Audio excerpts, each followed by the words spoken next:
La victoire était déjà une urgence pour les Corbeaux à l'entame de ce match de la troisième journée des quarts de finale.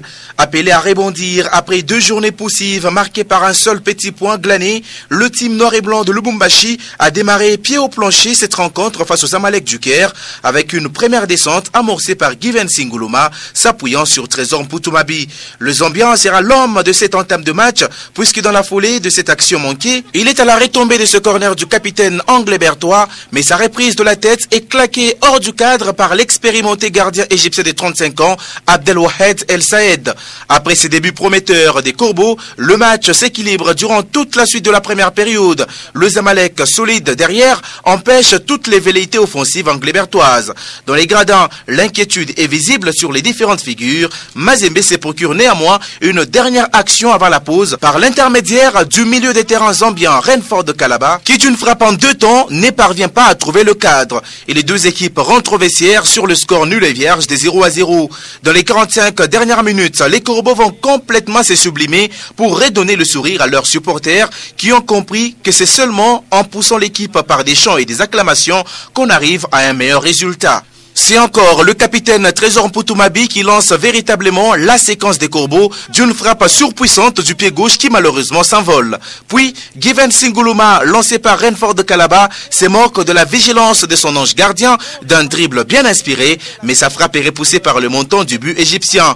Dans la continuité de l'action, Sunzu Stopila déborde côté droit, une position inhabituelle pour lui, mais il place sur orbite Bwana Ali Samanta, le Tanzanien, qui rate complètement sa reprise alors qu'il était dans une bonne position pour ouvrir le score. Le club congolais est véritablement dans un temps fort, même si le danger derrière n'est pas loin, vu la qualité de l'adversaire. Ahmed Fati, d'un tir au ras de gazon, voit sa frappe frôler le montant du but de Robert Kidiaba.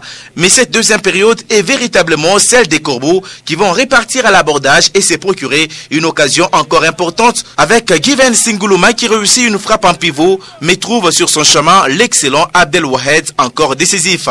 La deuxième tentative des Kasosola Kilicho est repoussé par la main d'un défenseur égyptien, mais ni l'arbitre ni ses assistants n'ont pas réussi à bien juger l'action. Mazembe a retrouvé ses sensations, mais se montre moins réaliste jusqu'à l'entrée des Kasongo Ngandou à la place des Patrick Ochan et celle de Deokanda Moukok en lieu et place des Singuluma. À peine quelques minutes après son entrée, Kasongo Ngandou Isaac prouve encore un peu plus qu'il est les jokers en or du tout-puissant Mazembe en trouvant la faille. Qui délivre le tout-puissant Mazembe à Anglebert, comme il avait fait en 2010. Reprenant un centre-tir des Kasosola Kilicho, Kasongo Ngandou, du plat du pied gauche, pousse le cuir au fond des filets et bat enfin le gardien Abdelwahed qui s'était érigé en dernier rempart des Égyptiens.